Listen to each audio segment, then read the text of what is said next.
with us. Some of us met him about 2 months ago. Was it 1 month ago? Arifin and Dr. Fahmi was there, meeting him in Tokyo. We are glad to see him back in Malaysia. I was told sometime last week he's coming back, so we will take this opportunity to listen from him. Let me just give some brief introduction about Mr. Lau. Dr. Lau Sim Yee is a professor at Faculty of Economics, Reitaku University, Japan, where he teaches international economics, development economics, and Southeast Asian studies in undergraduate school and Asian economy in the graduate school. Mr. Lau Sim Yee is the executive director and a founder of Myanmar Economic Resources Institute, MERI, which is based in Yangon. MERI, do I pronounce it correctly? MERI? Yeah, okay. MERI is a private and independent think tank established in Myanmar in February 2011. Its mission is to promote economic development in Myanmar by providing independent analytical insights and solutions to government, business community, and non-profit organizations. For this purpose, he is responsible to set the research direction in economic, business, and development issues in Myanmar. And at the same time, he also provides guidance in facilitating consultancy services to clients in the public, private, and non-profit organization sectors. Currently, he also serves as a non-executive director for the Myanmar Consolidated Media Limited, which publishes Myanmar Times both in English and Myanmar languages. Dr. Lau Sim Yee holds a PhD in International Cultural Studies from Tohoku University. He also holds a Master degree of Engineering and a Bachelor of Engineering from Tokyo Institute of Technology. His research interests are on international technology and knowledge transfer, economic integration in Asia, international trade and investment, East and Southeast Asian economic affairs. Presently, he is a fellow of Asian Dialogue Society, and he was also a fellow of the 21st Century Trust of United Kingdom, Salzburg Seminar of Australia. Prior to his tenure in Reitaku University, he worked for the Sasakawa Peace Foundation, one of the largest private foundations in Japan. He was in charge of the foundation's research in areas such as economy in transition, regional cooperation, and economic integration in Asia, development paradigm in East and Southeast Asia, capacity building, especially in the field of civil service capacity, economic monitoring and forecasting, leadership, journalism in Southeast Asia and Central Asia, and advocacy, the role of non-profit, non-governmental organization projects in Asia, span more than 25 countries in Northeast, Southeast, South and Central Asia in between 1991 to 1999. From the year 2000 to 2008, he served as an advisor cum acting director for the foundation program in Asia. He was also a co-editor of several books pertaining to political economy in Central Asia and Caucasus regions between 2002 and 2008. He has spent in the last 25 years cultivating human resources in Asian countries, and thus he has wide human resources networks in the region and also outside the region, such as in Europe and in the US. Dr. Lau is a Malaysian, obviously, and was born in Kuala Lumpur. He has been residing in Tokyo since 1983. He has language proficiency in English, Japanese, Chinese, which is Mandarin, Cantonese, Minha, and Hakka, and Malay. His multilingual abilities and the combination of his academic research and fieldwork projects gives him an advantage in analyzing and the evolving social, economic, and political trends in Asia. Ladies and gentlemen, today Dr. Lau will talk to us on how Malaysia needs to move up the technological level from macro views, an advantage for Malaysian-Japan relationship. Ladies and gentlemen, before that, let me welcome Dr. Saifuddin Abdullah, our Strategic Director, to be with us today. Without further ado, let us give our hand to Dr. Lau, and let's listen from Dr. Lau for his presentation.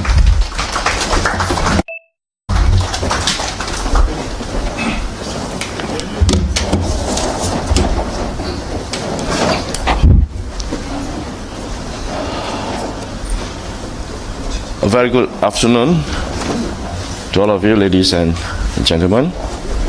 And my sincere thanks to the Master of Ceremony for introducing me to you a while ago. And before I came here, I gave a talk on Japanese leadership and organizational management to a group of people from ABIM.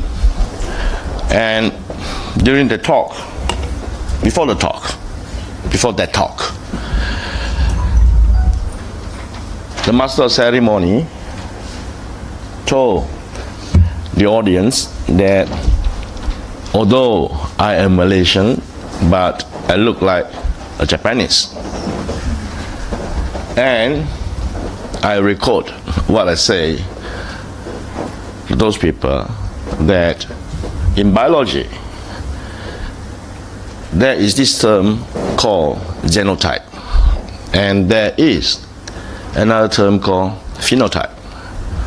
Genotype is basically the DNA translation of each one another's parents. Phenotype, yes, it is also DNA transmission, but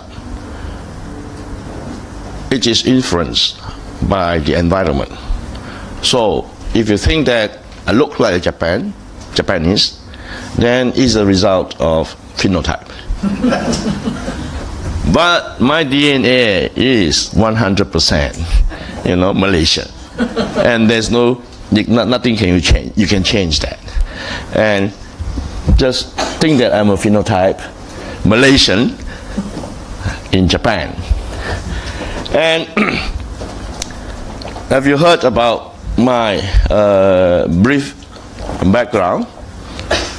And as I understand, many of you come from education or academic or research, and also public policy making community. And I thought maybe I can encourage you to be more aggressive by telling you why a person who has a science and engineering background converted himself into economist.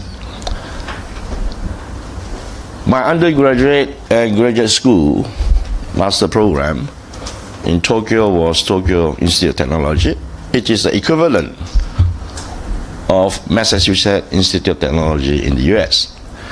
And last year, this university was ranked number 4 in Japan. And my PhD was obtained from Tohoku University. Last year was ranked number 2 in Japan. And I have wanted to become an engineer when I was young, but then when I get into university, I found out that science and technology is really powerful, but at the same time, it is also a powerful weapon to disrupt humanity and society. So the conflict between science and technology and society and humanity is in immense debate. And I finally decided that instead of become a core-hearted engineer, I should transform myself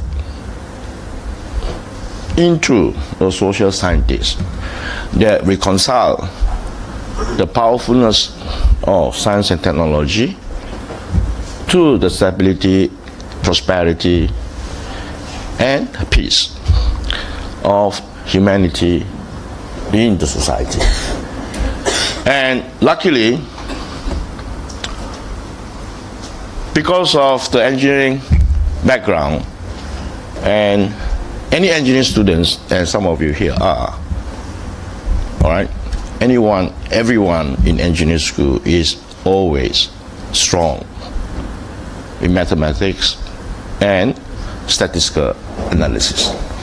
And because of that, I decided to use that strength to study economics by myself.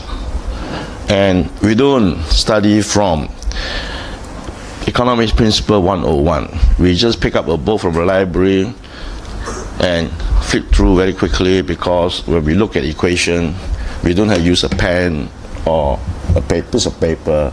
Our brain will start knowing, not the equation, but in our brain we call it n dimension of why this problem is being expressed and how human science and society can be reconciled in mathematics theoretically, and then can be substantiated by statistical analysis. And because of that advantage, and because of my own obsession, I have put myself into a situation that I must deal with human beings in the society.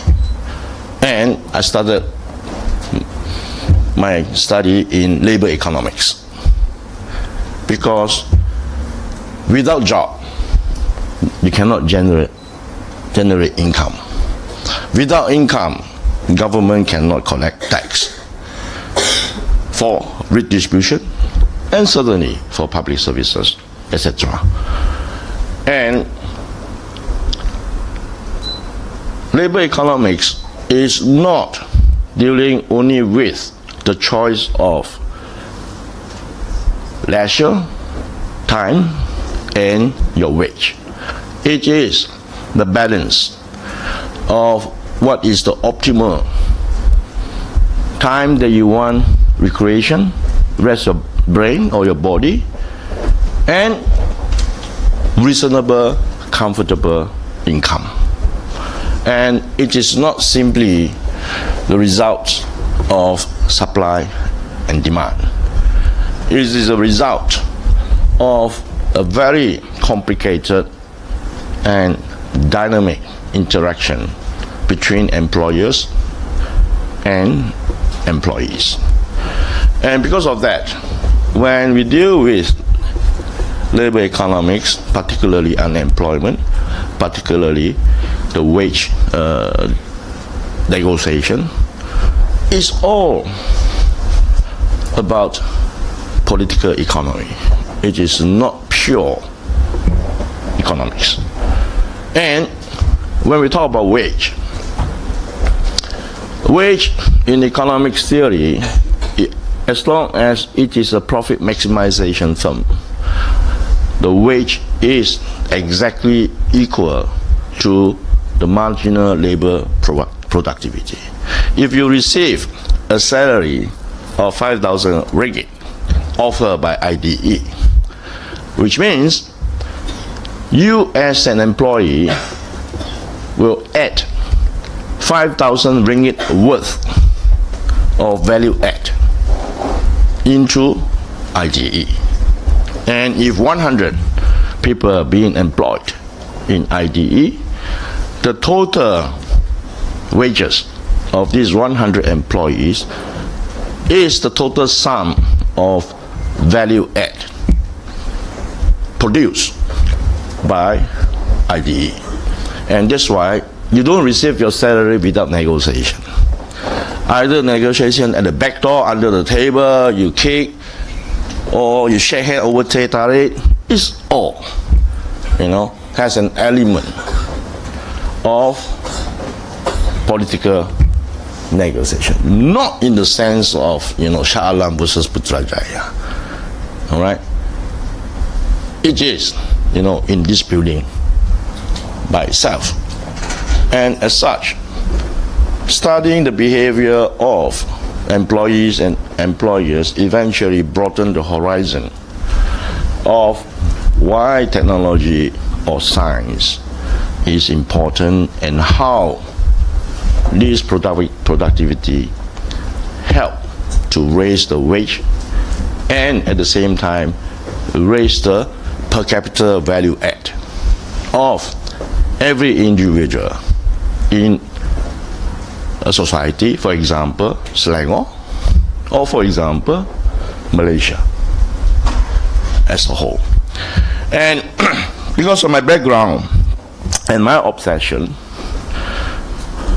I eventually get into the aspect of technological transfer from policy and institutional perspective. And I don't do R&D research of,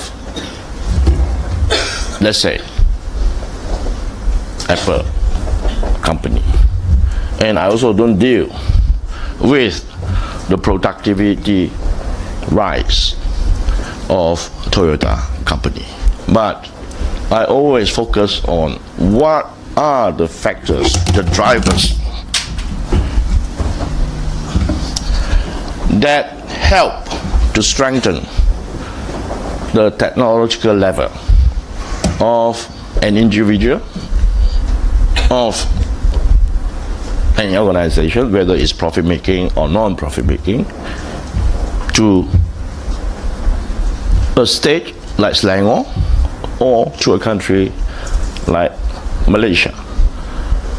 Because you imagine that when we do not have the powerful computer, we spend a lot of time copying books from the library with handwriting. And now you can type and you can retrieve and you can duplicate whatever you have saved in a computer. And what is a computer? Computer is being defined as a machine that has device for you to input. There is a device for computing, that means calculating 1010 in a very, very fast way.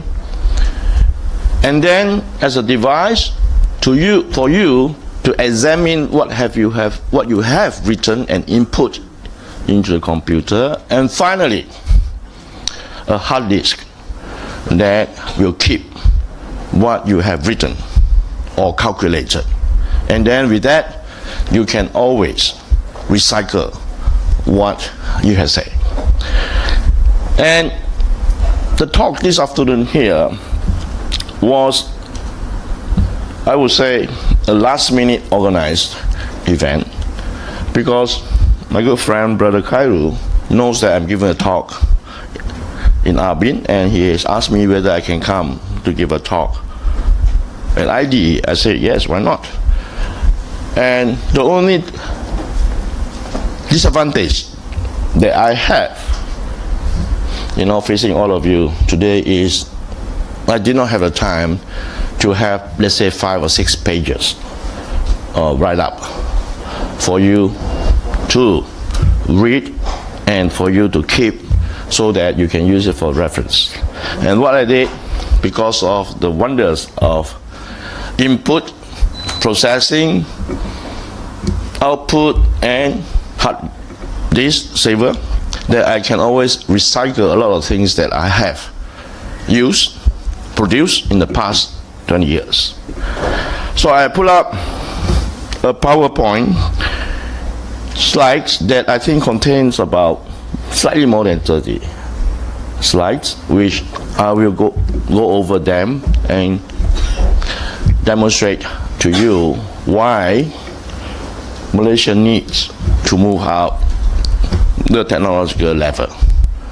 Certainly it will be great that if we can do it ourselves, but it is not bad at all if we can have a partnership with Japan, where she also become the 3rd largest economy, only at a very short period of time. If you go back to 1868, it was only less than 150 years, less than. All right. If you trace a little bit nearer to to present day, let's say you trace back to 1945, it is only, 70 years. And why Japan can have that sort of technological capacity? All right, it is because of Japanese hard work, Japanese obsession of continuous improvement, in which in Japanese language we call it kaizen, and quality control in a way that it's always been a self-motivated behavior of a small number of people that make small group in a company. The only debates they have is how can we make tomorrow better than today, continuously. And one can always argue, oh, that's great, but why Japan can never be better than US? Where is Sony now? What is Sony doing? They're still selling PlayStation. Oh, what happened to Walkman? No longer. Sony is a respected global company. Sony is now being overshadowed by Apple, by Google, even by Huawei, and etc. All right? Why? Now, it is always easy to rise from low level to a high level, and it is very, very difficult to extend a high level of ability to a higher level of ability. And it is not because of Japanese, cleverness. It is because of the agriculture, the cultural attributes that has been, and in my opinion, will continue to impede a breakthrough for Japanese organization, whether it is a public organization, a private organization, or non-government, non-profit organization. The spirit of maintaining harmony without debate, without creating conflicting view, and therefore you resolve the conflict,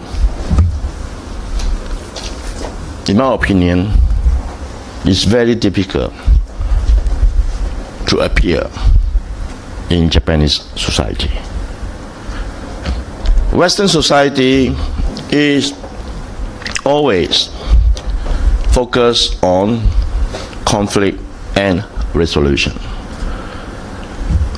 And that can be put in a different analogy, is that you have thesis, then there is antithesis, and how to resolve? You synthesize thesis and antithesis. All right, that is a method for resolution. In the case of Japan, no, conflict is prohibited. Anybody who raised his or her voice, will be disliked and will be disrespected in the society. Therefore, even in kindergarten, the children are not encouraged to compete in 100-meter race, because when there is a winner, there must be many losers, and winners and losers produce a lot of conflict. All right, which is not allowed. Not allowed is there is no penal code that state that. It is the traditional value that said you cannot run too fast, because if you run too fast, there will be loser and they will dislike you. So what kindergarten do? They tie all the children who will run for 100 meters with rope, so that they will run together. Run together so that there will be no loser, no winner. This is what I put it, but they never accept. Why not? Everybody get number one. It's a good sign. Then I ask them a question. How do you define number one? Number one is defined as no one is in front of you. Alright? Then how do you define the last? It's being defined as no one behind you. Alright? So if you tie all the children with rope and you run together, you are the number one. Yes, because there's nobody in front of you. But at the same time, you are the last. Why? Nobody behind you. Alright? Then say, oh, you know, you are no Japanese. Nobody will respect what you say. Come on, you know. Don't worry, don't worry. Then I ask the question. If you go to a junction where cross the road, there are 100 people waiting to cross. Do you think all 100 people cross the junction because there's a green light? No. Because there is someone start crossing. Everybody feels safe to cross. Alright? And it just coincidentally is a green light. Alright? But even if it's a red light, if you cross, people will follow. Alright? In London, alright, it's a green light, you can cross at your own, you know, responsibility. When you're knocked by a car, you cannot sue the driver because it was a red light and you're taking a risk to cross, and the driver can sue you back. Alright? But of course, the British wouldn't do that. Alright? They will say, okay, I understand. But in Japan, nobody cares. If one person starts the war, everybody follows, and when everybody do the same thing, no one will be blamed because everybody will blame. Alright? And that is the cultural attributes that is impeding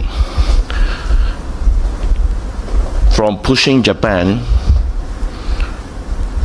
who happen to be number 3 from, the largest number 3 economy in the world from October 2010. Alright? There will be no way for Japan to go back to number 2 because the gap between Japan and China is too huge. In 5 years, October 2010, in 6 years' time, China has widened the gap. Do you know how much is Chinese GDP? China's GDP? It is 1,200 trillion yen, which is about $12 trillion.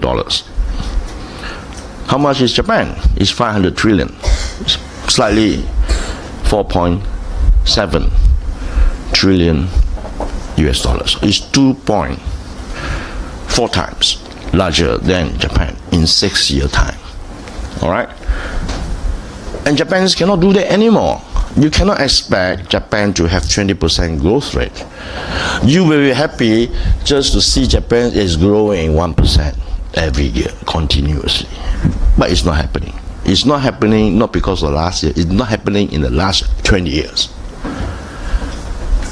20 years, were you born? Maybe, your height grow faster than Japanese economy growth rate. Truly, go back and check. You go to, you don't have to go to Japan because you cannot read Japanese language. Go to ADB, you have Asia Development Indicators. Just look at Japan and Malaysia, compare. Alright? In the old days, yes, very fast, but now no. And your height grow faster than, Japanese economy. I promise you. Alright? And this is the problem, but yet there are 125 million Japanese living in Japan. pure Japanese. I am just an outsider, considered as a foreign resident. But in census, if you are included, it is 127 million people. All right? You think nobody knows? Everybody knows. But is there anyone want to come up to compete? No one. Why? Because you disrupt the harmony. It's better that there is 0% growth rate than disrupting the harmony. All right? And secondly, if you compete, there will be loser. Who is going to look after loser? All right? Loser is considered as a failed person, which means in Japan society means shame. Yes, in samurai time, a shame samurai will have to be harakiri, and nobody wants to cut the stomach these days. All right, what to do? They don't do anything. Just sit down quietly. What do? They read newspaper. Why? Nothing to do except reading newspaper. All right, so you can't do anything. All right, so much so that it's not here.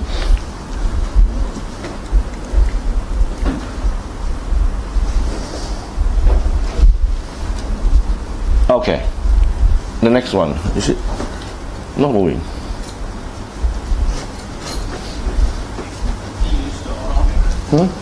Oh, I have to turn on?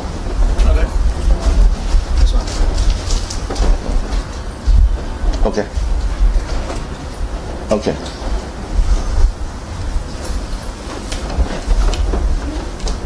Oh, no. Okay. So much so that, ladies and gentlemen, all of you are familiar about apple. Apple has many meanings, all right? Apple was a thing that made human being, what they say, easily to be cheated by Satan. All right? Adam and Eve. All right? Your God said, never eat an apple. Why? Because if you eat an apple, you will see that you are naked. All right? And you see your opposite partner also naked. And you'll be disrupted by this clarity. All right?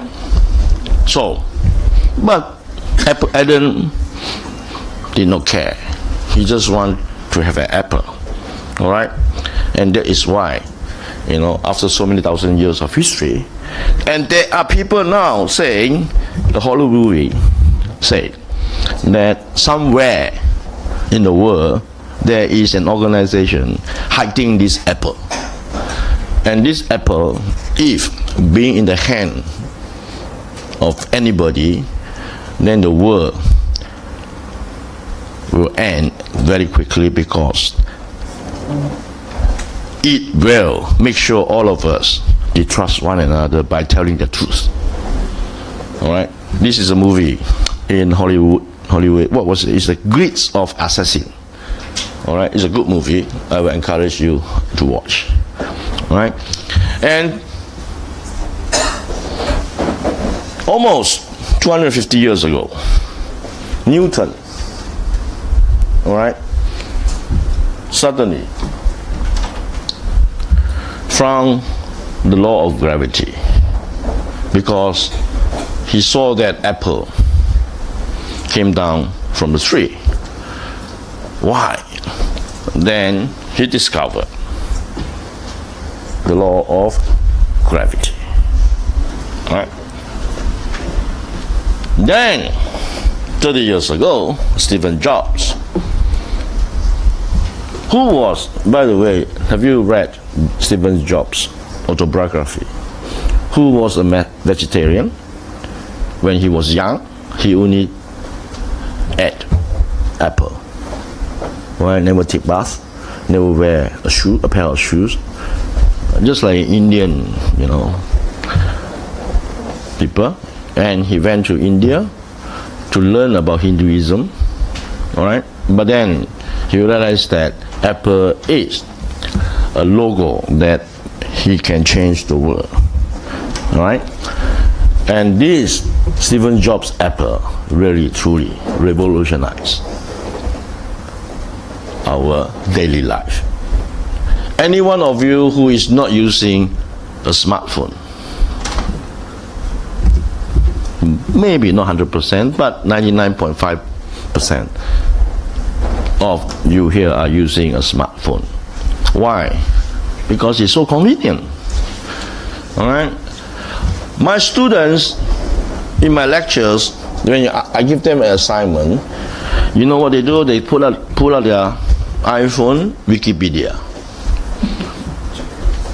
I say to them, if you use Wikipedia, then you can answer my question. Why you are paying $10,000 as tuition fee?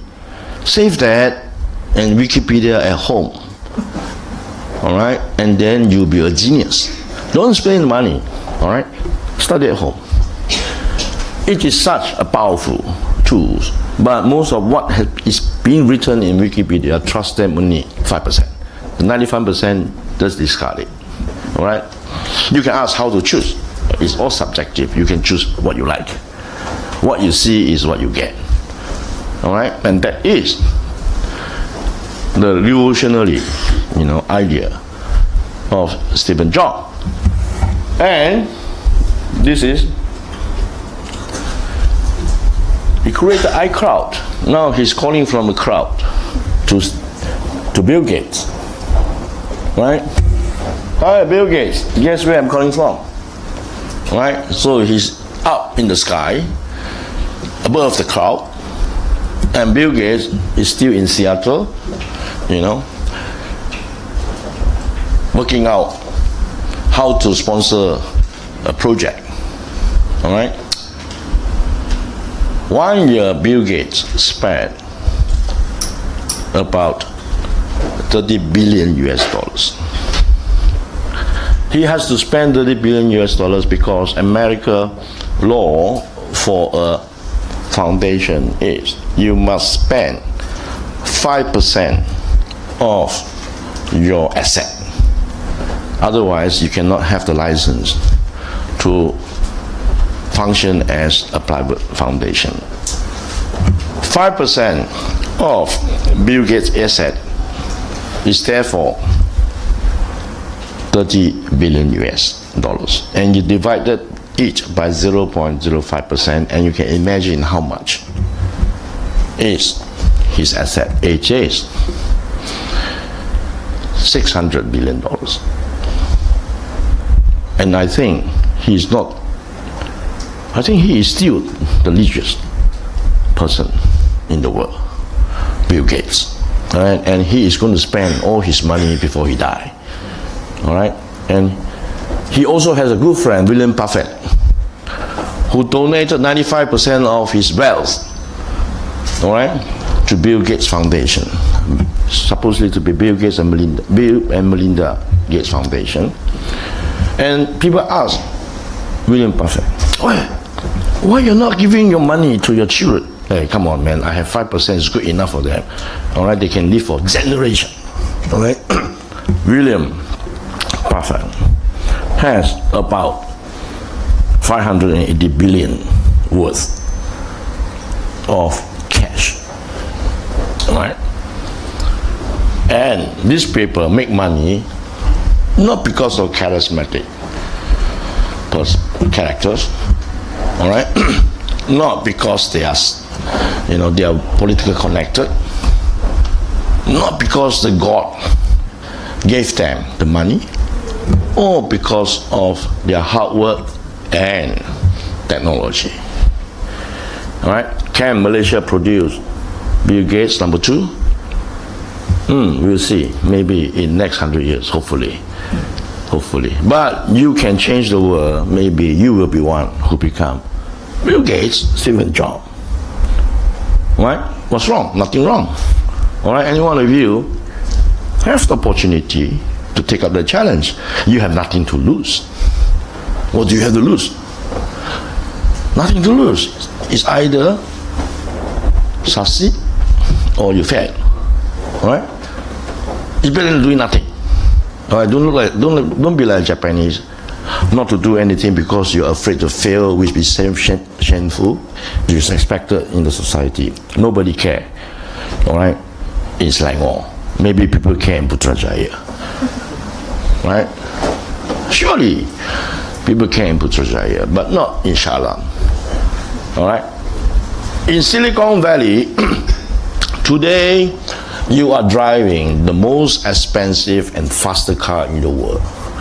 Tomorrow you'll be riding bicycle. And still people do that. Today you are walking without a bicycle, tomorrow you'll be having a very expensive car and aircraft. Right? Because Silicon Valley, the American culture, is a society that respect failures because they believe people who fail will always succeed. A success person will fail, definitely. No one is invincible. No one is, guaranteed that he or she will succeed. We are always saying, inshallah, succeed. God willing. All right? Not your willing. Of course, you are willing to become, but not necessary.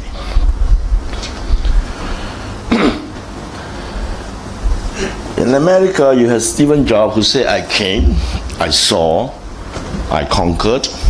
But in reality, at the same time, America dreams was driven by Stephen Jobs, Pop Hope, and Johnny Cash.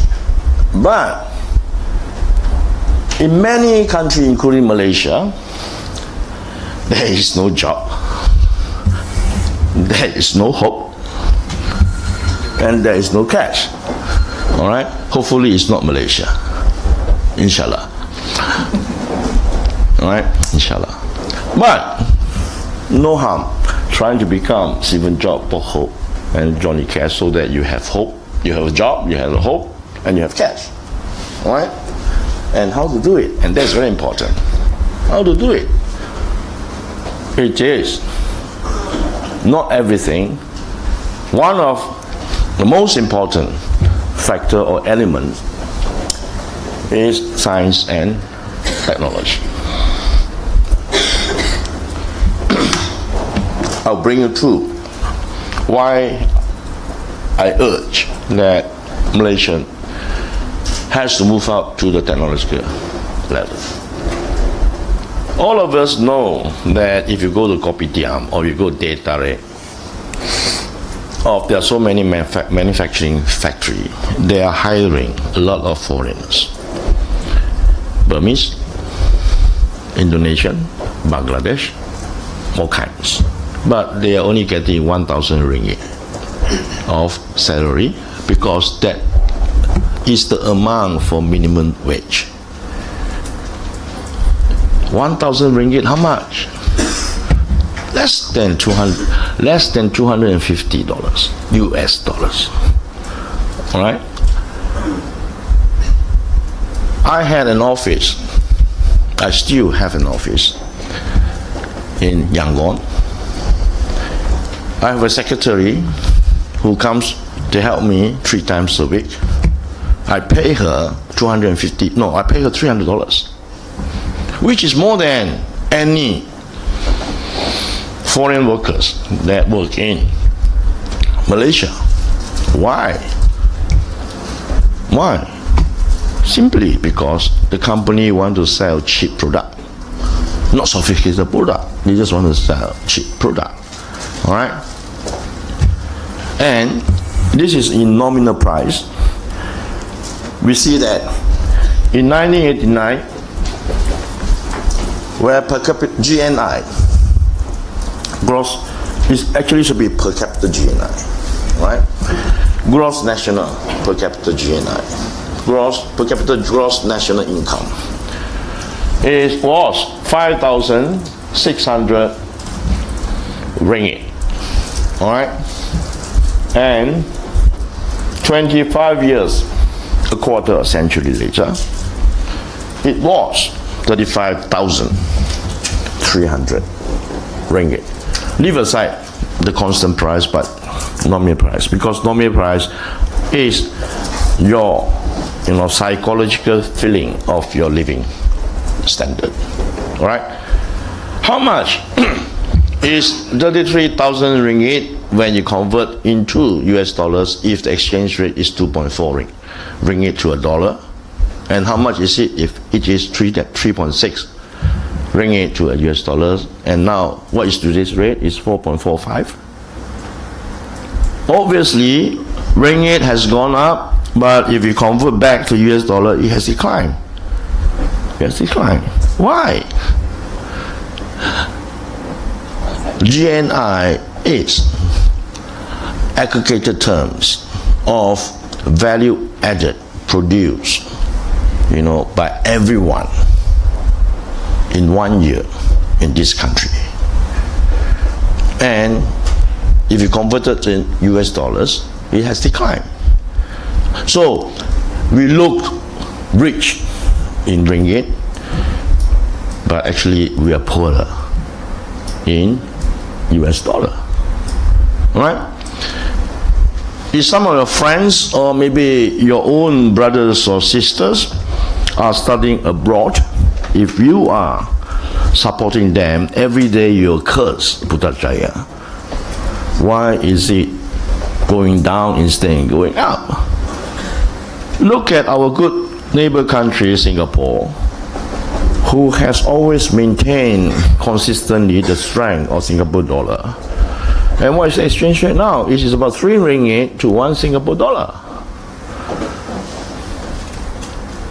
And many smartest guy in Singapore, unfortunately, not Singaporean. They are from Malaysia, converted into Singaporean or whatever. Do they want to come back? No, they don't want to come back. Why? Simply because ringgit has gone down. It's better to have, Singapore wage and spend in Malaysia. All right? And that is where, if you are not leaving aside the exchange rate, and if you don't feel that your living standards has gone up, it is because in this country we did not focus sufficiently to improve the productivity, and therefore our value add always remain low. Why do we need 1,000 ringgit of a Bangladesh to work in a factory? We don't need. Tell them, close down your factory, go and run kopitiam.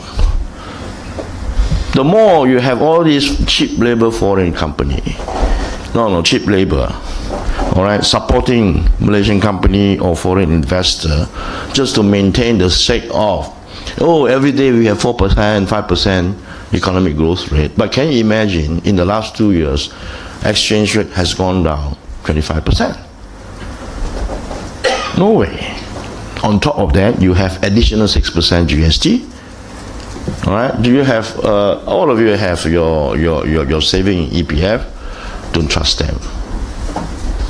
It will disappear by the time you reach 55. Anybody who says right, take out EPF. Otherwise, Ajib is going to use it. Right? Even Tabung Haji, I think you take away 75%. Right? Don't worry. Don't need to put your money in Tabung Haji. Just write a letter to Saudi Arabia King. They will sponsor you. Don't worry. Right? And then Felda is going bankrupt. Right? Buy Felda share because it will go up to 4 ringgit, 5 ringgit. But now how much? 1 ringgit and 30 cents maybe. Right? How? The reflection of that will be, if you bring in the exchange rate, it goes down.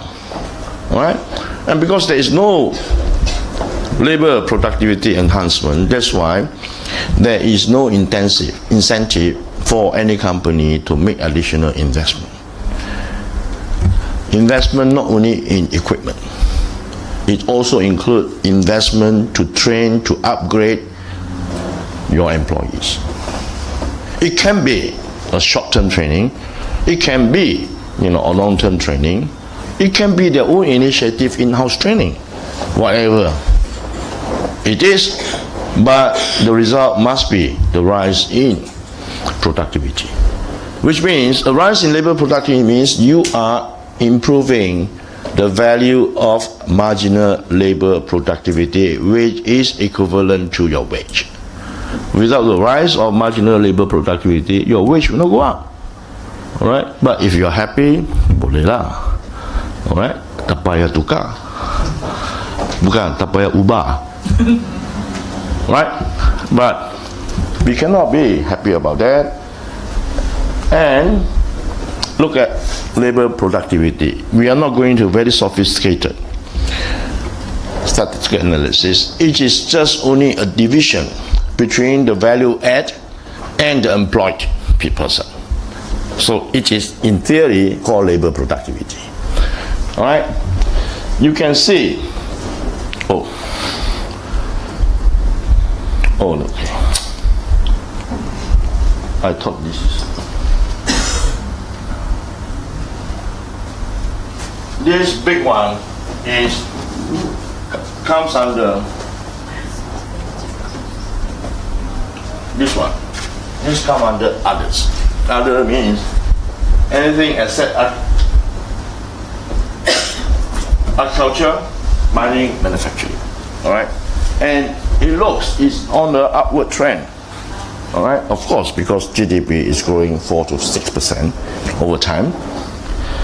But the gap of agriculture, you can see the rise of labor productivity, right? Agriculture, it has declined since 2010. It's gone down. That means every farmer is producing less value add in agriculture sector. All right. Look at mining. Oh, mining has gone up very good. Yes, very simple. All right. They don't use too many labor. They use machine. All right. That's why when you divide by the number of employees, it looks very good. But equipment is also a source of productivity. The only handicap is that sector employ less people. Right? Look at manufacturing. Just like culture. Look, from 2011, let's go down. Or on par. From 2014 to 2011. You can say that it's stagnant. Stagnant. Alright? And when you add up GDP by industrial origin, you add up, it looks it's go up. That is the overall picture. But in industry sector base, it has not been performing very well. What you read from Star, the New Straits Times, don't trust them. They are the biggest liar in our country.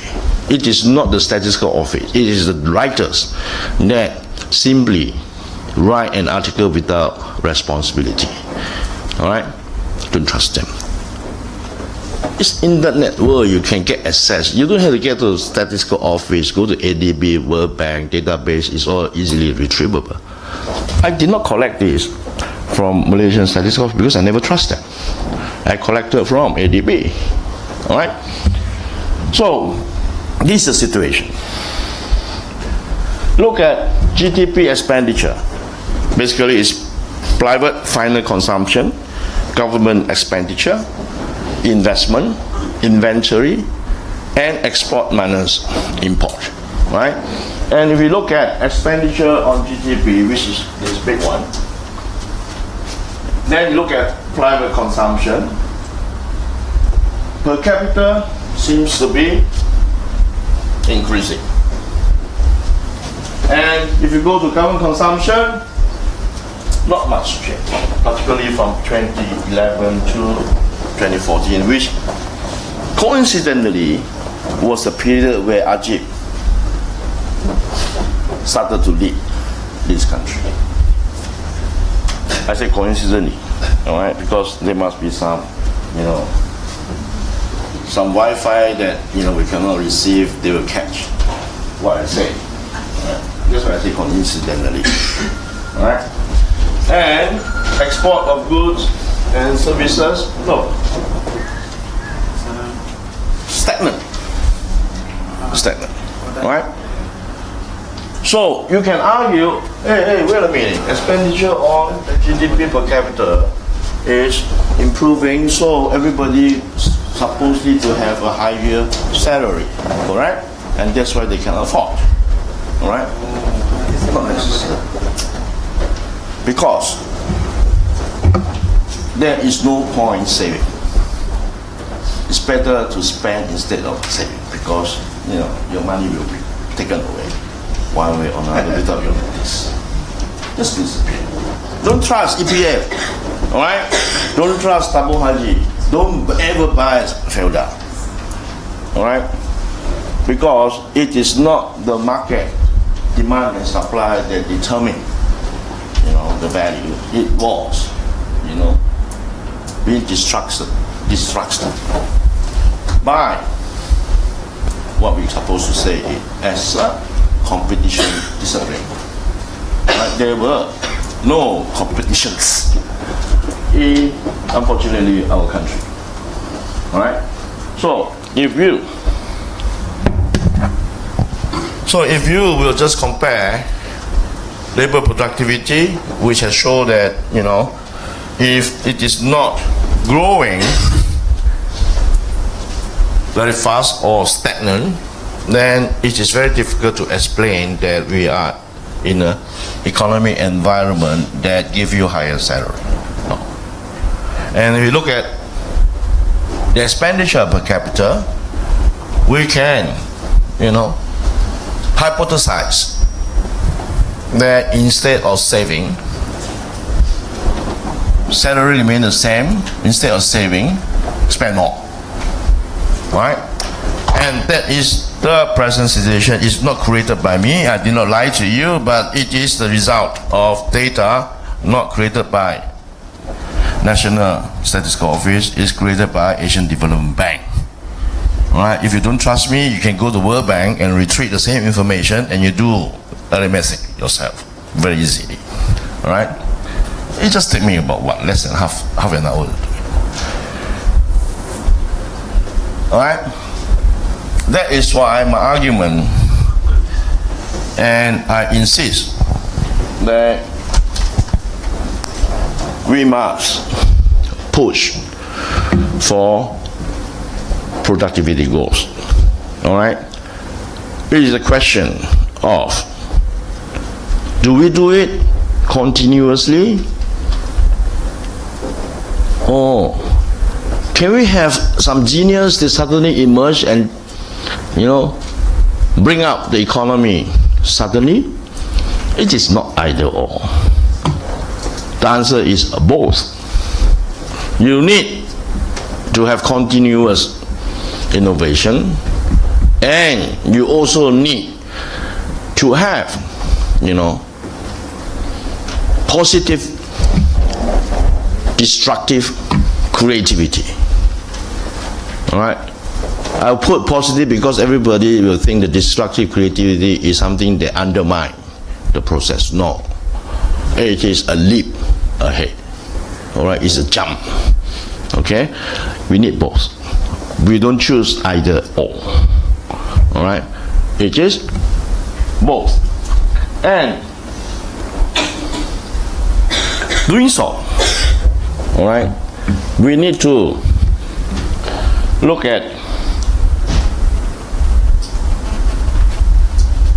how we can obtain knowledge to solve specific problems based on existing premises or theory.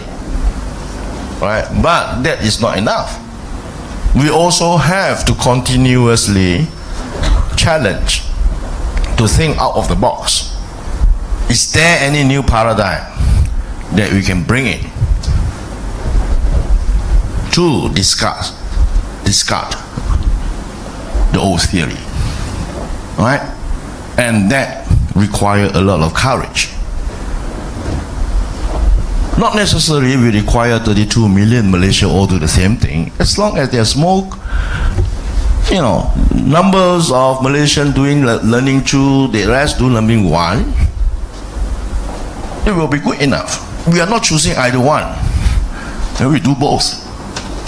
But certainly, maybe these audiences here can do both. Not every riot can do both. Correct? And so it has to be both. Doing, 1 and 2. Right? Not every individual must do 1 and 2. Those who can must do and ought to. Those who couldn't choose one. Right? And that is the first step to begin with technological, upgrading. For learning number 2, you need to create, you need to strengthen creativity. All right? Without debates, without argument in a meeting, there will never be creativity. All right? You cannot. Very good, very good. Okay, let's do it. Nothing will come up. All right? You're just doing the same thing repeatedly. All right? Doing creativity, you need an environment that's conducive to debates. All right? Never be cynical, skeptical, and it's always very easy to say no. But it is very difficult. No, I'm not going to say no. I'm just trying to think, how can I add positive value into the proposal so that we can benefit out of it. And that is very difficult. That's very difficult. But if we have this, conducive debates, practices, and environment, this will happen naturally. All right? And when this come out, it's quite natural that you are not afraid of failures, because failure is the beginning of a route to success story. Correct? All right? Never ever like the Japanese, there is no president, that's why we wait. No. Because there is nobody who has experienced that. That is why you can have creativity. Think out of the box. All right? It's very easy. Today we have nasi lemak. Tomorrow also nasi lemak. All right? Tomorrow also nasi lemak. But can we say, hey, today nasi lemak, tomorrow let's think something else? What do you want? Maybe do other things like, okay, roti canai. All right? How about tomorrow? I'm not thinking. Let's eat roti canai first, then I think. All right? Don't worry. If no, go back to nasi lemak. All right? It's very simple. All right? As long as you fill your stomach, then you can think. All right? When you are stomach full, you don't know what to think about tomorrow, unless you're hungry. All right? When you're hungry, anything that brings to the table, you will feel very delicious. All right? But if you eat too many nasi lemak, all right, you feel that it is lousy. All right? In economics, we call it is the law of diminishing utility. All right? The more you eat, the happiness or the utility you feel, all right, will decline. All right? That is why it's very important not relying on president. And if you want to add positive to the debate, you have to be receptive. All right? Not to be cynical, not to be skeptic. All right? Receptive to new ideas, new concepts, new technology. What do you have to lose? You buy an iPhone 7 at the cost of 3,200 ringgit.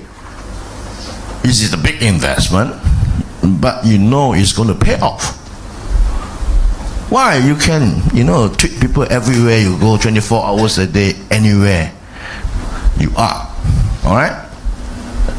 And you can be receptive to this new product.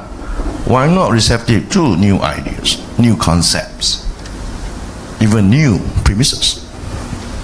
And that is where the debates will flourish with new theory that really change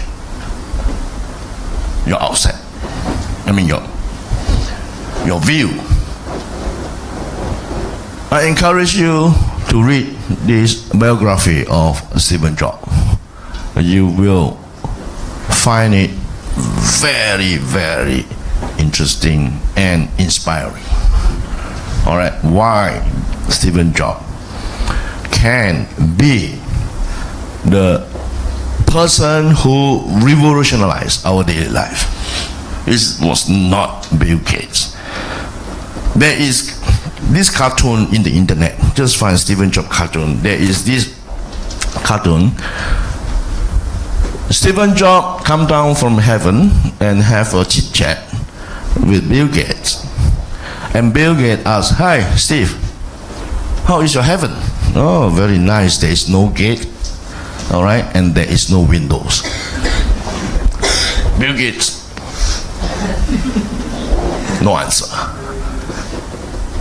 And little cartoon, it seems to be cartoon, but yes, it's very inspiring, all right. And this is a story to illustrate that you challenge, the premises. All right.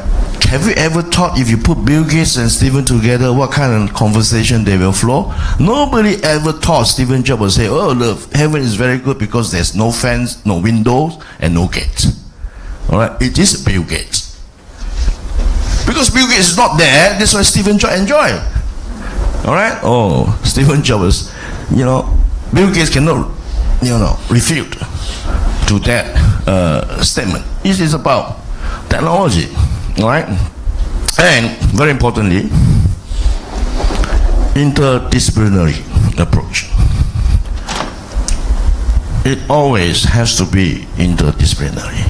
There is no single subject that can always solve one single problem. It always has to be interdisciplinary. I told you my background as an engineer, converted urban planning, labor economics, technological transfer, all right? And they come into international cultural studies. No, I don't study Japanese culture, neither I study American culture. But I study the technological policy, the organization, by looking at all this data, all right? And it's all in the disciplinary approach.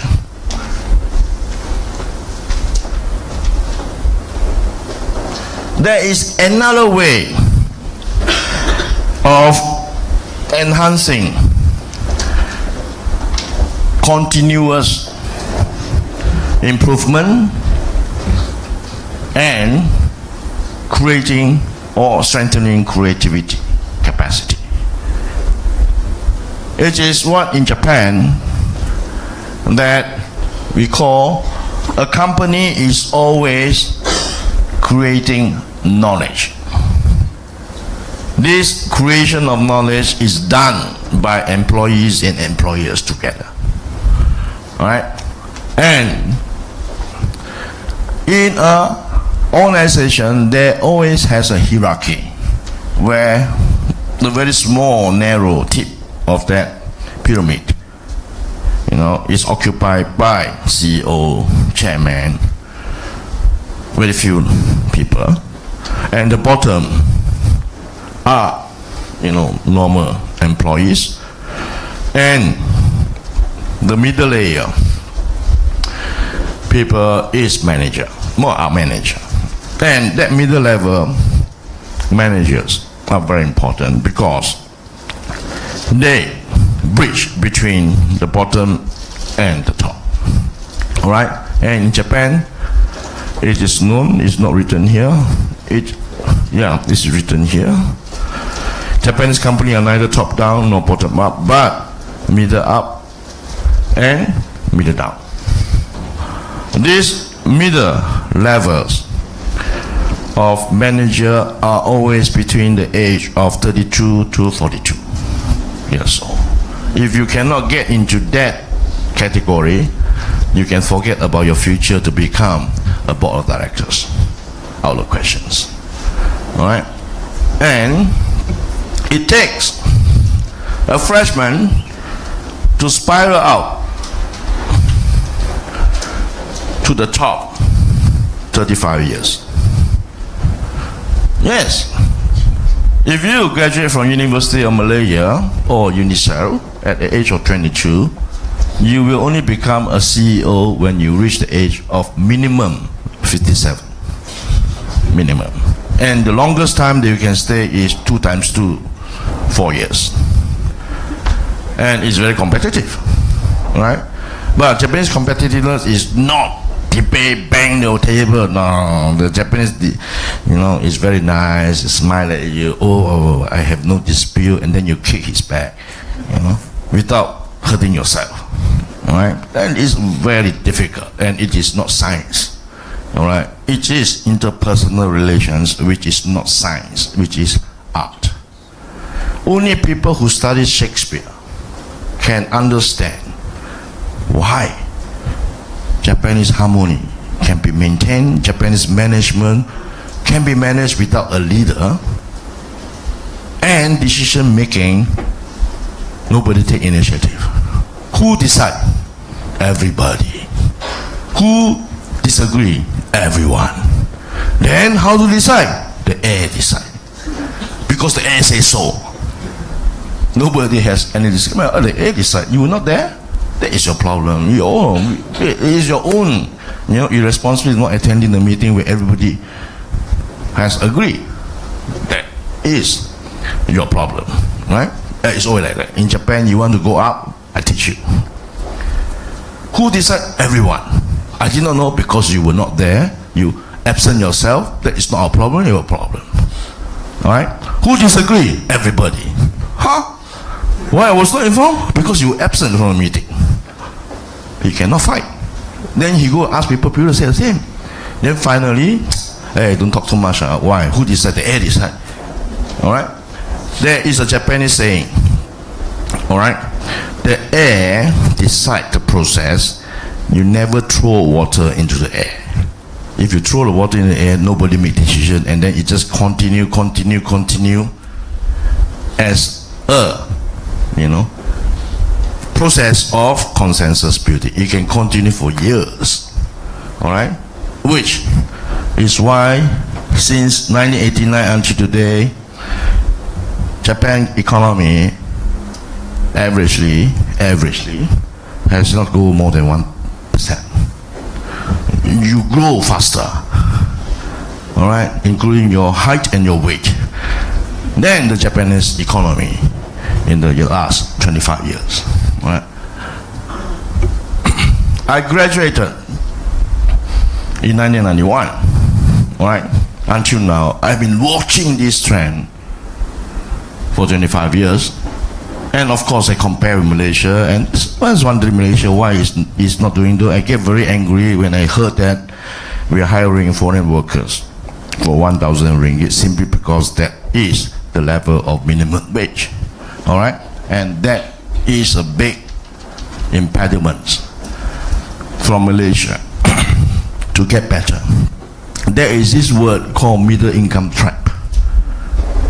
World Bank economists, OECD economists, Asian Development Bank economists, they say Malaysia are caught in middle income trap.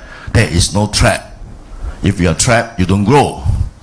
Alright? You are growing, but you cannot live out of the difficulty. It is not because ringgit has gone up, but it is in spite of going up, we cannot feel better when converted into US dollar. But rather, we have decline in that situation. And that is why, all right, one of these, in Japan, when you want to create something that will make a big impact, although it is a slow process, it has to be a collective effort. And this collective efforts, there is no textbook.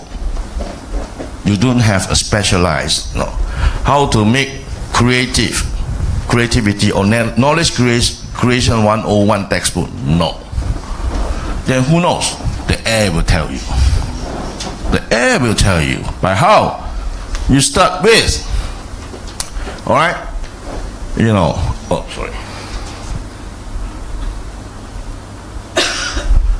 You start with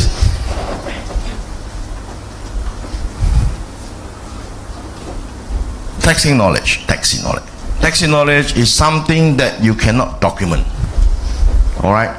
Not because there is no scientific knowledge. Yes, there is scientific knowledge, but it is still not rigorous enough to be in a objective statement. All right? You have a taxing knowledge simply because you're dealing with a work or a job every day. So you learn the process, right, through your body, and therefore somewhere in your brain you have that knowledge. But give you 1 month's time, can you put it down in the paper? You can't. Can never do that because it's impossible. But there is a way in the Japanese how to decide by air. Is this taxing knowledge is socialized by your peers or with your peers. All right? And how do you socialize? Teh-tarik. All right? Teh-tarik. You're drinking teh-tarik, but you're talking about a job. All right? And you can say, no, I do this, and then I feel that, something is wrong, and maybe you can try this. Then the other say, oh, maybe, let's try. All right? Then you share your taxing knowledge. Then to a certain stage, you are trying to make the taxing knowledge into explicit knowledge, which means you can document what you have discussed. And that is called externalization. So that means you are imparting what you know to those people who are not involved in the socialization process. And you cannot spend all the day talking to another department who has nothing to do with your department for teh-tarik, unless it's really something that you need a consensus building. No, you don't. And what you do is you circulate document. That means you have to write it up. All right? You don't have to write 10 pages, just write 1 page. And better to write in bullet point. All right? Then that is where this explicit knowledge can be documented, only become to the level of conceptualizing that knowledge, which means how can this thought be explained by existing theory or be hypothesized into new premises. All right? And that is where it is conceptualized, so people will read and get a better understanding. And the next stage is the combination of what you have done as of today and how this new concept will fit into the existing one or change the existing one into a more positive knowledge. And this is what in Japan is called combination of existing knowledge with the new knowledge. Then it is later on transform into a knowledge where every employee can understand. And then this is called internalization. When this is done, then you will have a new process, a cycle of taxing knowledge. You will just feel like, oh, I have something, and then you just socialize, and then you go externalize it, conceptualize it, and then you combine with the existing premises, and then you internalize it, and it's always the cycle of this. All right? And this concept by 2 very famous professors. One is Nonaka, Nonaka, sorry, is this type, who is emeritus professor of the best business school in Japan, Hitotsubashi, and Professor Takeuchi, who is now teaching in Harvard. All right, they make a lot of case study. For example, they study about how Honda, Panasonic have produced new product and how that process was carried out, and they found out all this company has a commonality, that is they are knowledge creative company. The creation process is so much different from Apple Computer or Google. Right? It is the Japanese way of doing things. It is a combination of continuous innovation and positive destructive creation. And that is a very difficult part. That is very difficult. That's why I'm saying we do not choose either or. Better for us to have continuous innovation, or better for us to have destructive. No, both. You do both.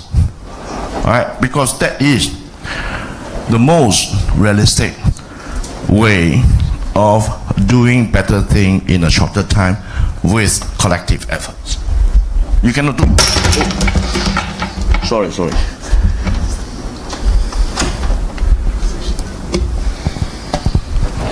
Excuse me. Lucky you still have time.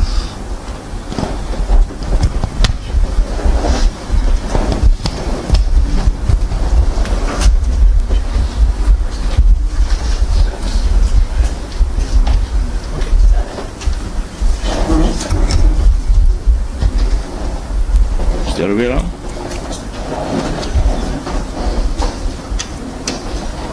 There's a switch. Oh, okay. All right. So You can use the. okay. And it is the knowledge creation, which means it is always start from implicit, explicit, and is always as principal agent, is individual, where if it is explicit, there is a formal language in the form of grammatical statements, mathematical expressions, specification, and manuals. Tacit knowledge, again, is individual, but these are all personal knowledge, all right, that is contained in a particular individual. And the question is, how can this knowledge be shared? To share that means you don't have a written equation, you don't have a conceptual theory to explain, but it's just through your own experience which is formed as a knowledge in your brain, and so you share.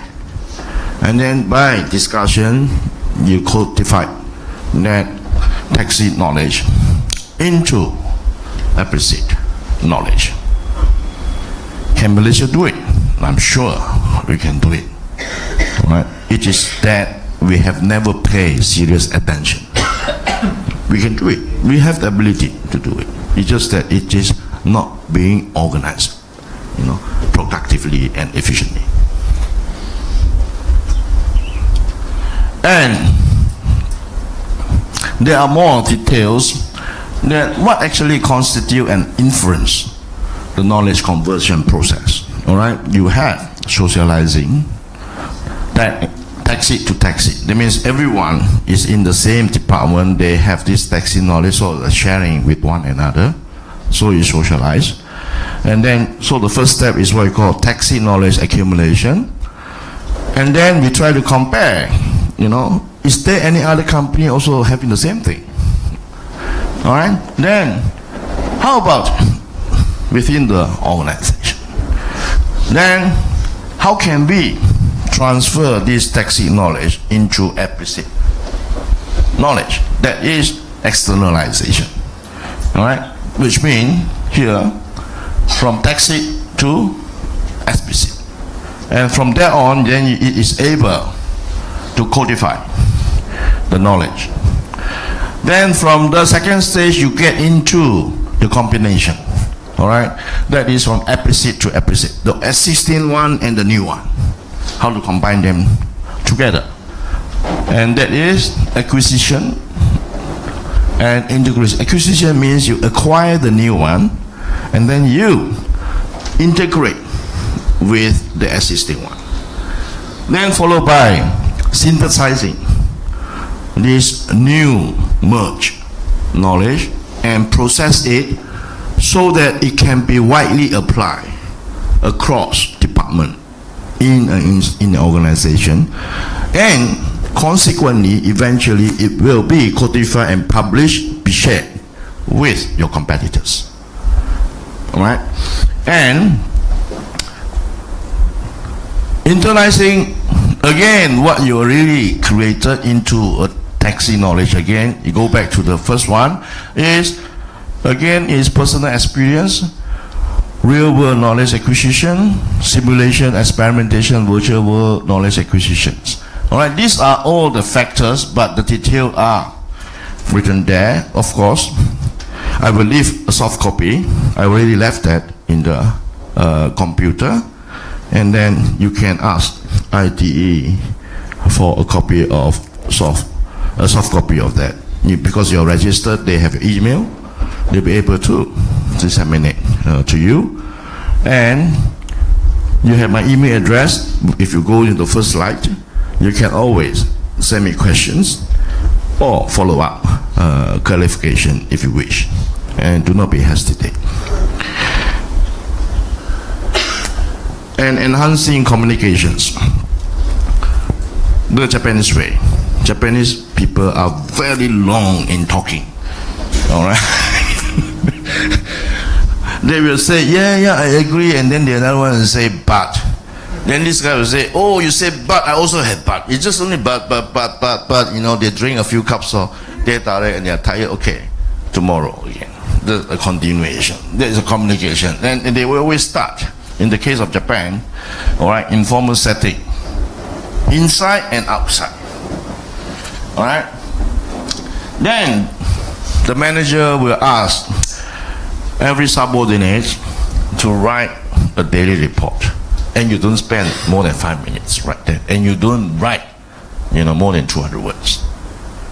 What you see, what you feel today, 200 words. I mean, not in English, in Japanese. All right, a short report. All right, and the manager will read it every day, because that is where the manager will be able to collect all the observation. If there's a problem, who versus who, then they know. And they do not want any distraction. All right, they try to troubleshoot all this problem before it's really come out and disrupt, you know, the fluency of, you know, harmony in an organization. And regular short meetings. It can be daily, but never go beyond 50 minutes. All right, or it can be, you know, 2 days or 3 days at a time. You don't spend too long, 50 minutes. All right, the issue is asked, there's no issue, then the manager will say, okay, this is something that I observed from daily report. Be careful. He will just say it out, and then he will circulate in a very short, not more than 200 words. That's right, to all of you. All right. And then, even if in a company, in a department, they always encourage formation of informal task force. There is no incentive in terms of wage, but the manager or the company, yes, please do voluntarily. Please do voluntarily, as long as you are contributing to the betterment of the organization. And always everyone is asked to be a good listener to subordinates. Okay? Why you need to be a good listener? Because without listening and you impose your own commands, nobody will, you know, respect you. All right? To be a good listener means you are accepting suggestion and you are recognizing the dispute, and your job is how to take advantage of solving the problem or making the suggestion, transform it into way of running the company. All right, and all this, on top of all this, in Japan we have what you call horenso. Horenso literally also means, in English called spinach. It's a vegetable, spinach. All right, but it is not that. Ho means reporting, hokok. All right, ren means renaku, means communication. So means sodan, it is consultation. So the manager and the subordinates, they must always practice ho ren so. You have anything to report, or you anything to discuss, all right, or you have anything to communicate, right? That is always the practice. And that is why in the case of Japan, manager has no time to deal with paperwork from 9 o'clock to 5 o'clock. They always have to listen, communicate, all right, and to consult. Right? They only work after 5 o'clock, all right, and that's why they work very late. And the subordinates are like that because the boss is not running away. How can you go back? All right, the boss is staying there working in the office. You cannot run. You say, "Oh, sorry, boss, I have to go home." And the boss will say, "You don't have to come tomorrow." All right, so everybody will stay there. Doing what? Well, those days they call reading newspaper, but this day they surf internet, waiting for the boss to go home. Right? And that is why Japanese labor productivity in that sense is very low.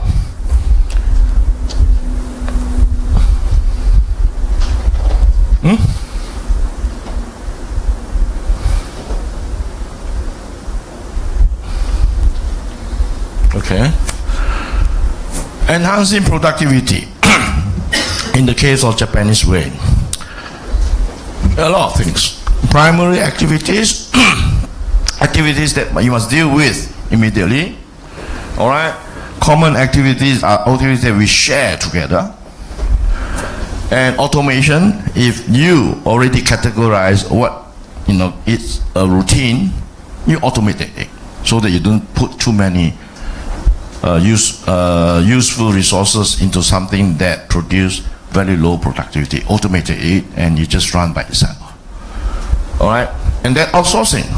All right, if you spend too much resources, that is salary, to hire 2 or 3 employees to run a job, it is cheaper to outsource it.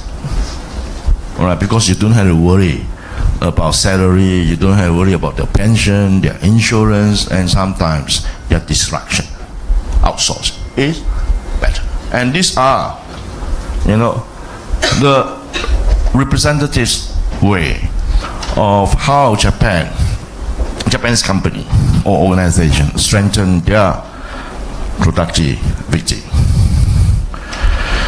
And there are other 3 dimensions for categorizing activities. Assessment of the present activities value, evaluation of current performance, and importantly is predictability. Like for example, if you have a subordinate of 5, every day you must be very careful about these 3 things. All right, you cannot come into the office, today is a peaceful day, nothing will happen. No, you have to predict who is going against who and how to stop it. All right, and who is having a new idea but don't know how to tell everybody. All right, and who are the people that can work better if you put them as a partner? Who are the partners that can never work anything, so how to split them? All right, it's always daily routine for a manager, and everyone eventually, as I say, they go up to the hierarchy, they experience this. All right, and that is how Japanese organization always maintain the harmony on the one hand, and on the other hand strengthen the productivity. But unfortunately, most of Japan's organization, they don't have destructive creativity. They are always continuous innovation. All right, and that is a sad part of the Japanese story. Okay, I'm here to tell you why you learn from Japan, simply because I live in Japan, educated in Japan. A lot of my experience, not every, about 90% of my experience, were gained in Japan. And that is why I'm saying that it is good to learn Japan, but before doing so, you have to question yourself, is there any relevancy for us to learn from Japan? You must question yourself. If you don't question yourself, your colleague must question you. All right, and there is, as we said in the earlier slide, all right, we are not discouraging discussion or debate. We encourage, and that's why your colleague can feel free to ask. All right, so you can ask like this: is it true or false? If you want to learn from Japan simply because they are hardworking, if you say yes, then you go to the next one. Because of their good work ethics, yes, you go to the next one. Harmonious workplace, groupism, no individualism, hierarchy of command and obedience, time is money, therefore efficient workplace, high level of quality assurance. Yes, yes, yes, yes, certainly you want to learn from Japan. If there is yes, no, at least yes must be more than no. Otherwise, it will be difficult for you to be accepted to learn from Japan. But learning from Japan is interesting, but at the same time you have to be aware of some of the limitation or impediments that they are facing. It is no longer a country in the 80s. It is being challenged from many aspects. They are challenged by a Chinese company, Korean company, American company, European company, for a variety of reasons. They are also challenged by themselves because of cultural reason. They cannot walk out of the box of challenging one another in the Japanese society, and therefore there is no destructive creativity. They're still there, all right? And they are ashamed to fail, so there is no change. Why? Because nobody doing anything. And that is the best way to guarantee no failure. You don't do anything, you don't fail. All right? If you do something, there must be success and failures. But nobody wants to do that. And that is the problem. And there was clear target in the past. But now, there is no target. Why? Because in the past, they have a clear target. We want to be like European countries. So what they do, we follow. When they fail, we don't do. Or we correct them. All right? But now, they have no other countries to follow. Do you want to follow America? Not necessary. All right? And then what? Never mind. We are the third largest economy. We are better off now. Don't worry. We can hang around for a while. All right? In the meantime, let's solve the problem. Never solve. Every day, discussion. All right? They just talk and talk, no action. All right? So, it is called NATO. No action tokuni. No action tokuni. Every day. All right? That is the problem. And now what they're doing, because they talk only, so they're just muttering through. Today is okay, tomorrow is also the same. Day after tomorrow is the same. Next year, theoretically is the same, because every day is the same. After 365 days, it's still the same. Alright, so, never mind. Everyone is the same. Well, nobody, their salary is the same, my salary is the same. No disagreement, no unhappiness. I'm happy that I come, I have a job.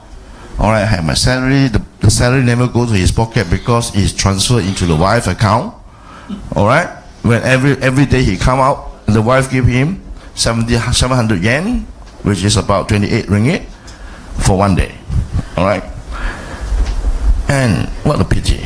All right, when they retire, the wife also say, very good. I also want to retire from you. Sayonara. Yeah. And the law has changed that if you marry to a Japanese man for 25 years, you are entitled to get half of his pension, your husband's pension. The law has changed. They call it what? Gender balance. All right? And the housewife will say, after 35 years, I serve you morning, dinner, and then on weekends, I have to clean for you and do this and that. Now, very good, 35 years, I release myself.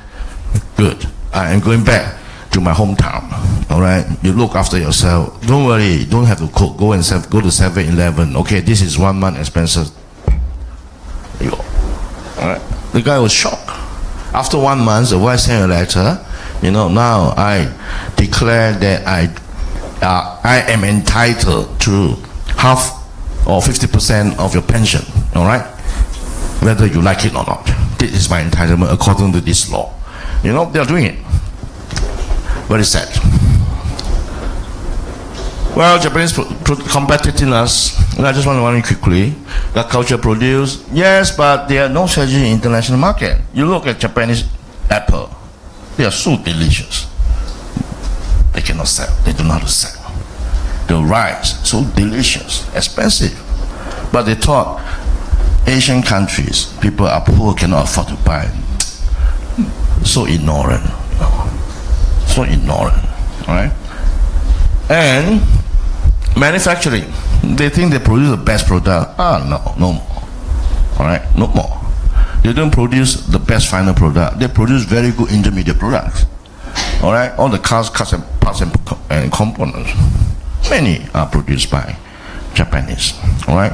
Samsung can be the best producer of flat panel, but Samsung cannot produce the basic material that give the function of panel display. It's produced by only 2 companies in Japan. So they still have to buy it from Japan. Alright? They are very good producer. Alright? Services? No, because domestic market is sufficient but not sustainable. Yes, great potential but require reinvention of organization, management and leadership. Alright?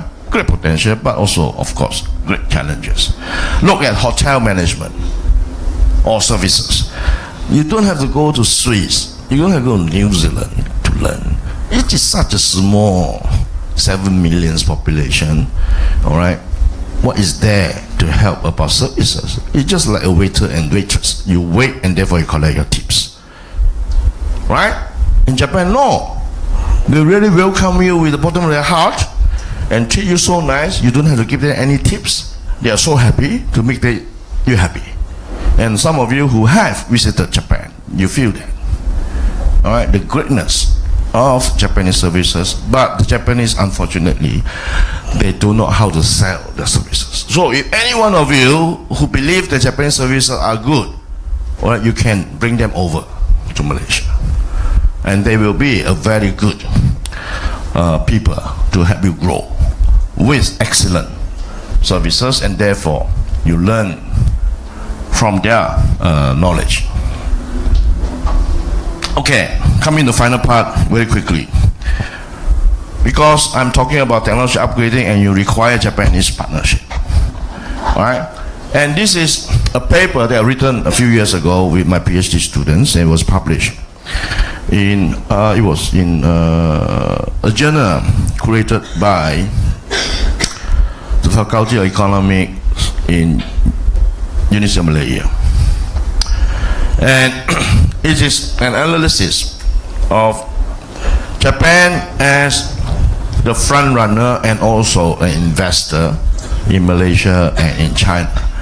And a lot of journalism has been very critical of this disputed, the so-called disputed triangular relationship.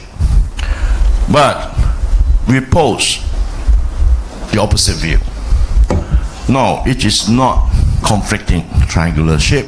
Instead, they are actually reinforcing, relationship. And that hypothesis have to be substantiated.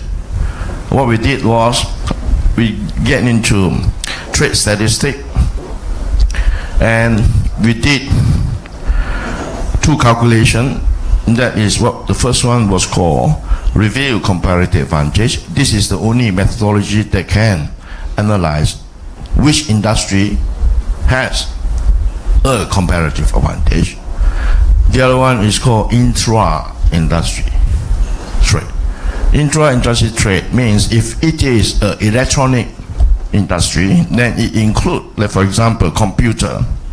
It is not the final trade of computer, it is the trade of memory, hard disk, keyboard, mouse, and others. So, computer industry itself, inside the industry, there are a lot of trading.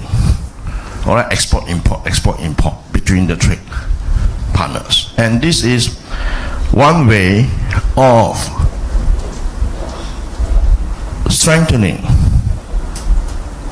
the export and as well as import. When they add up together, if the value is greater than the total value of GDP, then the country is considered as a very opening economy. And because of that, we hypothesize in such a way that we look at these three countries, and you can see from the figures very impressive result.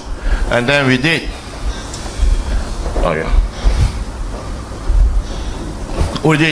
analysis using some sophisticated method. You can learn. I mean, some of you already learned, you know, in your studies, whether previously or currently. And this has been what we have examined. This is the method that we have done, and the findings has shown that Y1, there is the first model. There is labor growth is not statistically significant in influencing the GDP growth. All right, but capital, yes. The second equation is yes, labor growth is statistical significance to the GDP growth. So it's a different. It is the same data that we use for Y1 and Y2, but the equation was different. All right. So it was difficult for us to have a conclusive, implication, and this outcome as a result is called, this analysis confirms that embodied technology play an important role in promoting economic growth in Malaysia. So embodied technology means the technology that come along with capital goods, like a computer, like a capital equipment, which has a lot of sophisticated knowledge and theory, all right, that are the foundation of creating and use of that equipment. Then, in order to verify that this conclusion is correct, we did another analysis on output per worker and capital per worker. All right, and we found out that it was statistically significant. All right, in this result, confirms the contention that labor use capital stock efficiently, which as a result influence positively towards change of labor productivity. And this was, supported by, Harvard Professor Mankiw, who said that when workers work with a large quantity of equipment and structure and have access to more sophisticated technology, they produce more. All right, that was the first conclusion that we got. Then we go into the comparative advantage analysis. This is we call that correlation matrix, and then we argue that, and we found that the progress of review comparative advantage is compatible with the Frangi's model hypothesis, especially for commodity under the electronic and electrical, and some machinery and what we call it, TE industrial cluster. GE. And then the insignificant or some of the data or analysis, it may be caused by the noise in analytical data. Different factor proportion related policy affect the change of PLC phase, product life cycle phase. And also because of increasing dynamism, particularly in electronic and electrical industry, because dynamism is too fast. That means the product life cycle is short. Look at a smartphone. All right, it was no longer 24 months a year for a model. It is now shortened to going to be 12 months to 14 months. All right, because of the dynamic change of technology. Then we get into 2 digits level, and again we got these findings. There is a technology improvement in terms of leapfrogging. That means you don't go from one step to another to another. There is industry that allow you to leapfrog ahead. For example, look at Proton. Proton was one of my case study company in Malaysia. Many scholars and analysts contended that Proton can never leapfrog. But we feel differently, and we did interview survey, and we found out that Proton actually can leapfrog. For example, computer graphic. They can use computer graphic to design a very nice model, which previously will have to be taught by designer from Mitsubishi. But Proton did not need it, because they can do it themselves through very sophisticated computer, and that's why they can leapfrog. Electronics, much easier leapfrogging. That means you're not doing what you're following a leader, and that leader has done. You're not following every step he's doing. You can short circuit and go beyond that. But there are certain industries you cannot do that. All right, because of the fundamental basic that you have to capture before you go forward. Iron and steel industry is one of them. Semiconductor industry is also another one that you cannot leapfrog. Unless you're not like Taiwan or Korea, unless there are people who you spend a lot of money, they come up with something very fast. Yes, maybe. Yes, maybe. All right, but still very rare. And this we go into 4 digit, and you can see the up and down of industrial sector. Japan has gone down, but this product when it gone down, it start rising, and this go down, it start rising. You can see what we call the flying geese model. The early starter phase out, the follower come out, and then phase out, another follower comes out. All right, it's a relocation of production facilities from one country to another. All right, these all are substantiated that you can see the up and down of specific industry across country over time. And trade pattern, all right, these are what we have intended to identify, whether it's vertical differentiated products and horizontal differentiated products. And these are the criteria that we have created, and our finding has shown that Japan and Malaysia is export of industrial and consumer product and import of natural resources. Japan and China, export of industrial and consumer product, import of consumer product. But then we have to clarify whether it's vertical or horizontal. All right, this is what we have analyzed, and the result is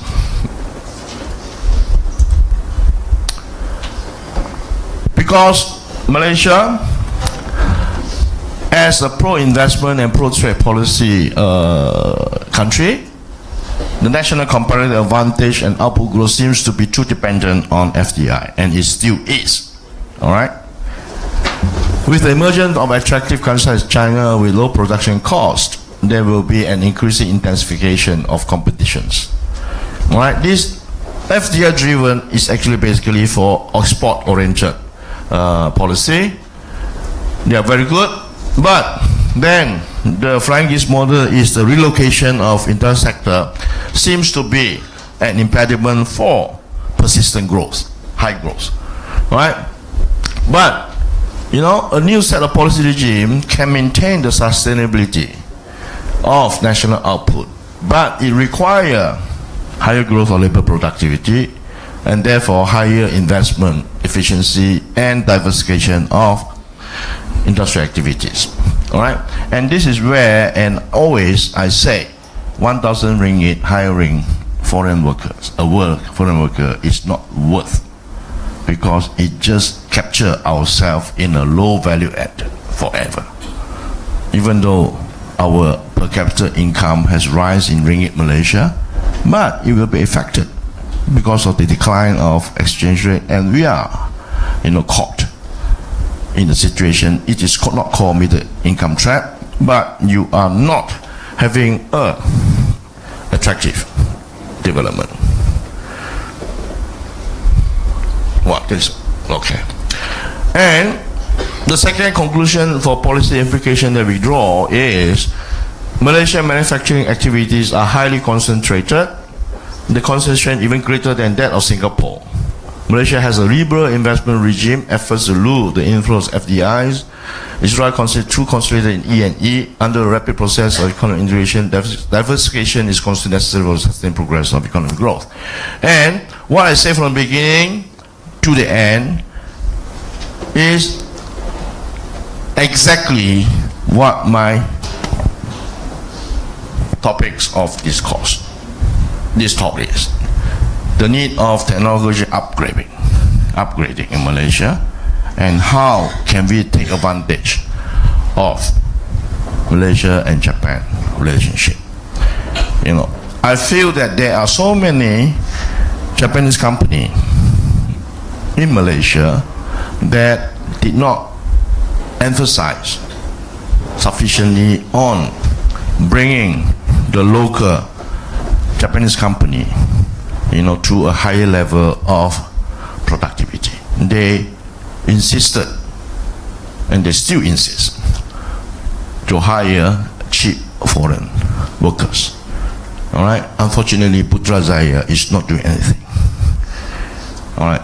They continue to encourage them to use, which is unfortunately is bad for us. Now, how can we do it? We can do it. All right. We can do it. Force them to upgrade. If they don't upgrade, increase the corporate tax, then they will run away. Let them run away. Don't worry, because there are other people who come in. All right? Let them go. There are new people who come. All right? You don't chase a person who run away from you, and you welcome any person that comes to you. All right? That has to be the orientation of not only our government, our private sector, as well as our rakyat. All right? And with that, the rakyat will not go against the government good policy. All right? But we cannot say so simply because we are happy to say so. We must say so because we know by doing so, foreign investors will have to change their attitude. Otherwise, where can they go? Do they want to go to Indonesia? Yes, huge market, 220 million. Well, it'll take them another 20 years to develop. Where are they going to go? Myanmar? Nobody want to go. You know, Vietnam? Oh, maybe. All right? Singapore? Oh, too expensive. Of course they won't. And the only thing they can recover from the investment is to ensure that labor productivity goes up. And to do so, they have to transfer the technology. All right? And we have good education. All of us educated. We can capture and learn from the impact of their technological experiences. And that is why I think is very important. If it is not the most important, at least it's important for all of us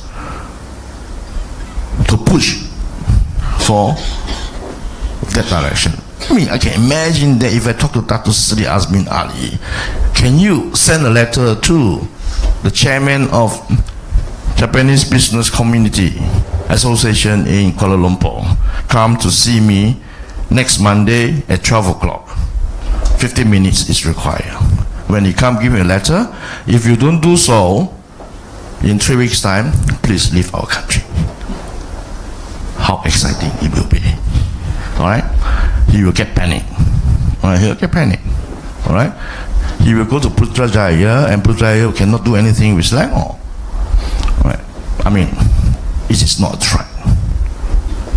All right? Sometimes you can use carrot, but sometimes you need to have stick.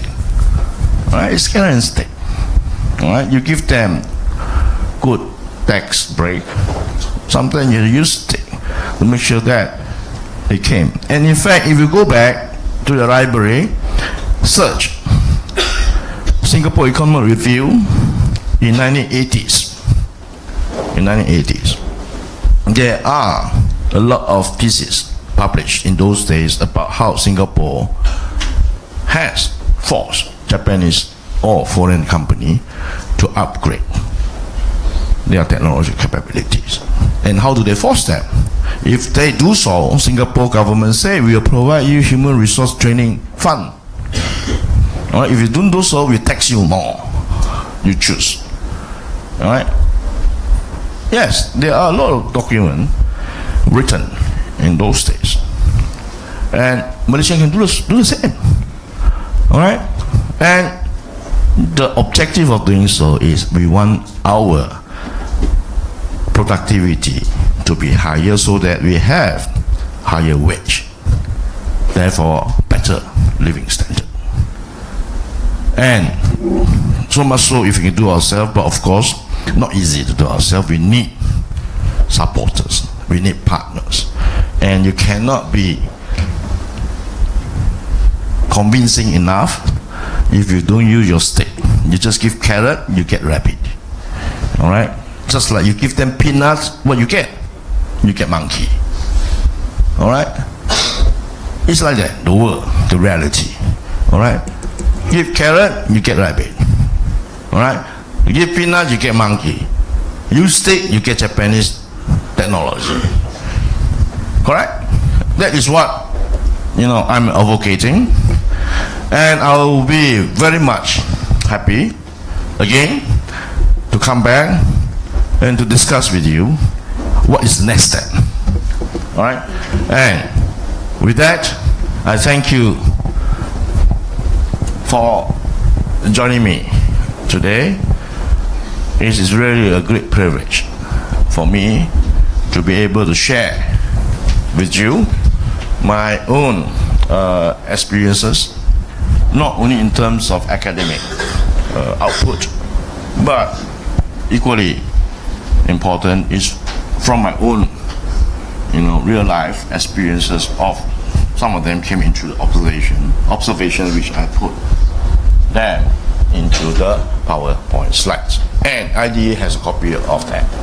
And I encourage you to have a soft copy, and you can revisit those slides, and you can always send me email with a question or clarification. Thank you very much, everybody.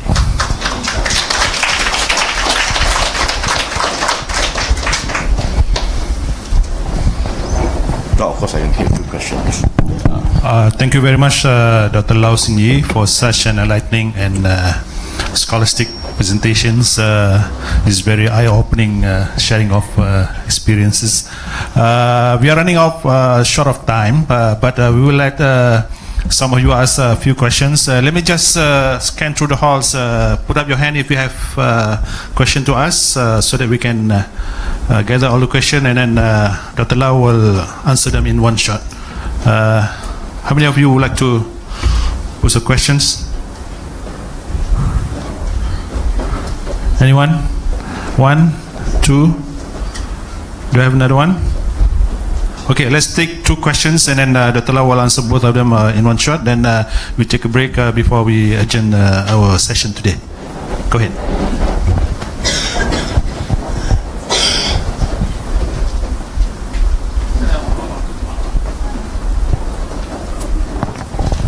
Hello. Hi, my name is Siti Nushaira and I'm taking HR course. So I have a question regards to the topic given. What is the connection with supply chain?